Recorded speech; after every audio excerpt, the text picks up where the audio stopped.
All right, part three. We're rolling this morning. We were just talking about Ecclesiastes 1:9 has and how it was talking about and how it says verbatim what what has been will be again. What happened in history will take place in modern day life. Follow the patterns, the signs and synchronicities, and you'll be able to connect the dots. Love it, man. I love it. But if there's nothing new under the sun, let's define that, because that's what I do. I dissect, break down. Depends if I need to use a scalpel or not. There's nothing new under the sun could be said as there's nothing new on earth.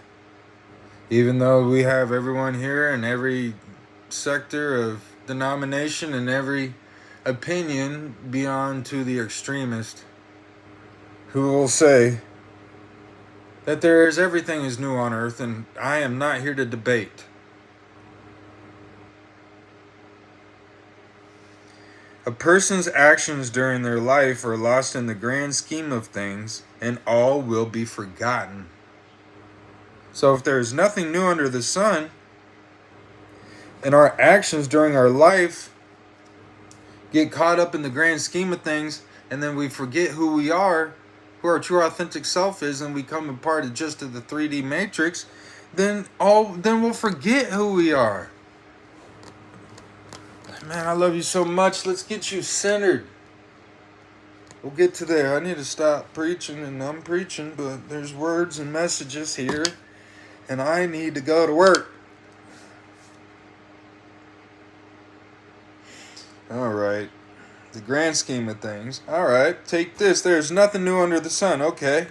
Innovations don't fundamentally change the world. You can come up with some of the greatest inventions that you could conjure up in your brain and your mind, but you're burning your energy foolishly when we have everything that we need to succeed and plant seeds. And I just can't emphasize enough how if you are not doing anything that is not productive to you and your spiritual ascension and assistance in this world, then you're wasting your time. And you're going backwards. Okay, there's nothing new under the sun, because human nature doesn't change.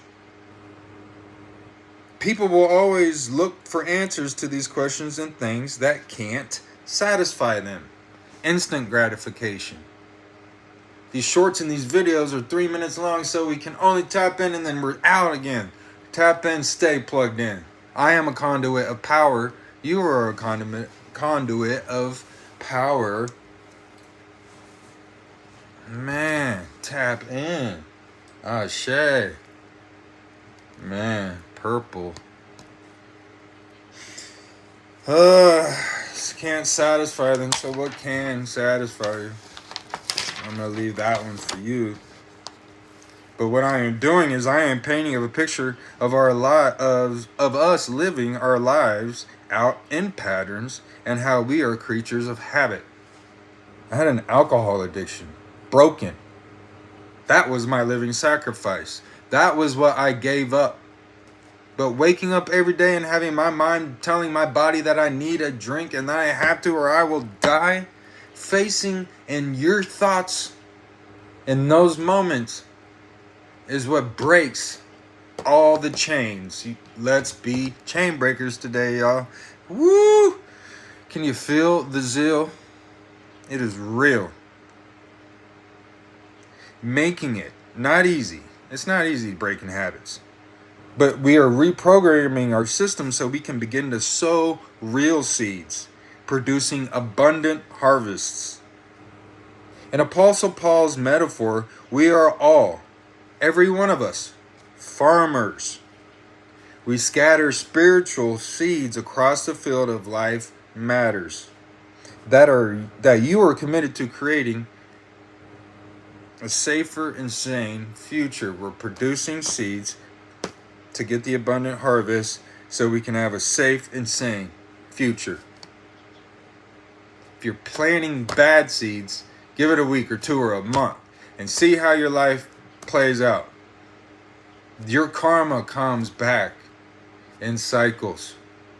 It's a circle of life.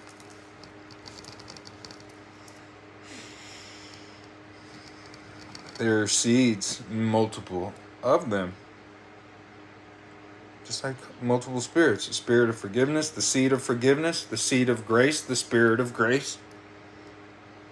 The joy, seeds of joy, seeds of love, seeds of anger, seeds of hatred, seeds of self. What are you planting? It's your garden. How's that soil? The parable of the sower. We'll do that sometime, if I have time. Whatever cards get pulled, we approach the message aware of what serves a greater God, greater good, taking the good seeds and weeding out the bad seeds. This is your garden. Go in, weed out the bad seeds. If today you decide to drop a seed that ain't producing any good fruit, you must do it. If you spot that seed in your life today, that person, place, or thing that is a weed in your garden, you need to get rid of it. Pluck it out of your garden for 2 reasons. You are wasting space and energy in that area. It is taking up space. It's like kicking a dead horse, and I'm sorry to the horse lovers. I love them too. But if you're kicking anything and it ain't moving, it ain't getting along, sitting there, it's just taking up space and is clouding our judgment. Is ultimately what we are doing, and blocking the path to keep the circle flowing, the energy going. I can guarantee you to do this. Take a leap of faith. Why, do you ask? Because when God sees a void in your life and the position of your heart, that's when he reacts by filling the holes within yourself with his spirit of forgiveness, of love, of grace, of mercy, of joy. There will be joy in the morning. Left as battle scars as we preserve through life's trials and tribulations. There's scars all over me, but you know what? They heal tougher than the skin. It's okay.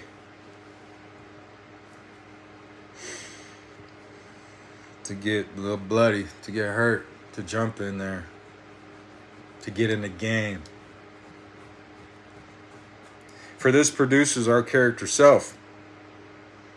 The triumph of faith. 1. This is out of the Bible. Jeremiah. The triumph of faith.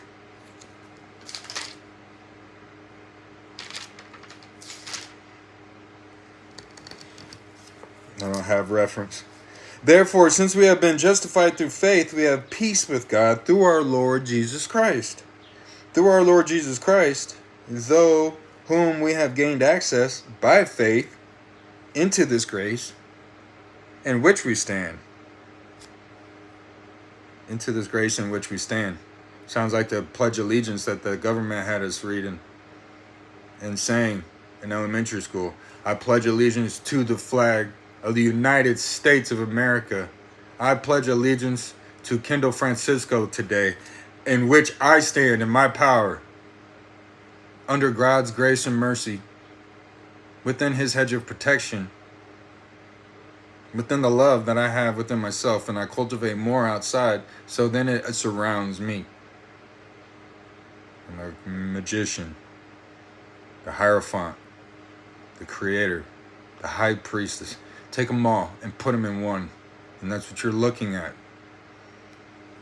And we rejoice in the hope of the glory of God. Not only that, but we also rejoice in the hope of, we also rejoice in our sufferings. We also rejoice in our sufferings. We have to.